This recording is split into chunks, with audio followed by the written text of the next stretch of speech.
और यूं तो हर साल 16 दिसंबर को राष्ट्रीय स्वयंसेवक संघ यानी कि आरएसएस प्रहार दिवस के रूप में मनाता है, लेकिन इस बार वो इसे प्रहार महायज्ञ के रूप में मनाएगा। जिस तरह के हालात बांग्लादेश में हिंदुओं को लेकर बने हैं, अब इस महायज्ञ को उससे जोड़कर देखा जा रहा है। क्या खास है इस प्रहार महायज्ञ में, देखिए इस रिपोर्ट में। बांग्लादेश में हिंदुओं पर हो रहे अत्याचार को पूरी दुनिया देख रही है। भारत में इसको लेकर विरोध प्रदर्शन हो चुका है।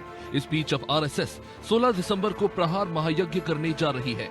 यूं तो संघ हर महीने की 16 तारीख को उसके स्वयंसेवक दंड का प्रहार अभ्यास करते हैं और 16 दिसंबर यानी विजय दिवस पर इसे प्रहार दिवस के रूप में मनाया जाता है। और इस दिन भी पूरे देश में संघ की सभी शाखाओं पर स्वयंसेवक दंड का प्रहार करते हैं।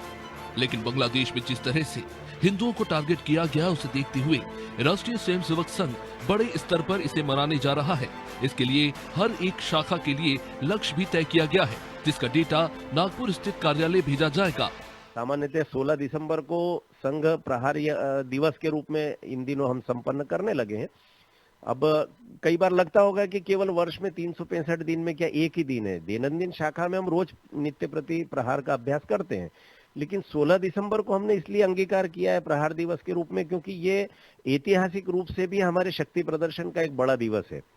अभी चूंकि बांग्लादेश का विषय चल रहा है, हमारे पड़ोसी देश में हिंदुओं के प्रति जिस ढंग से प्रतिक्रियात्मक रूप से हिंसात्मक घटनाएं हो रही है, तो इस बांग्लादेश का निर्माण जिस समय हमारी शांति सेना कर रही थी, भारत की सेना कर रही थी, और भारतीय सेना के जवानों ने इतना शौर्य प्रकट किया था कि पाकिस्तान के 90,000 सैनिकों को हमने बंदी बनाया था। यूं तो प्रहार दिवस हर साल खुद के स्तर पर सभी शाखाओं पर मनाया जाता है, लेकिन अब बांग्लादेश से जो तस्वीरें आई, उसके बाद संघ ने इसे बड़े रूप में मनाने का फैसला लिया, ताकि ये संदेश दिया जा सके कि संघ आने वाली सभी चुनौतियों से निपटने को तैयार है और उसके स्वयंसेवक दंड प्रहार कर तस्वीर भी पेश करते दिखेंगे।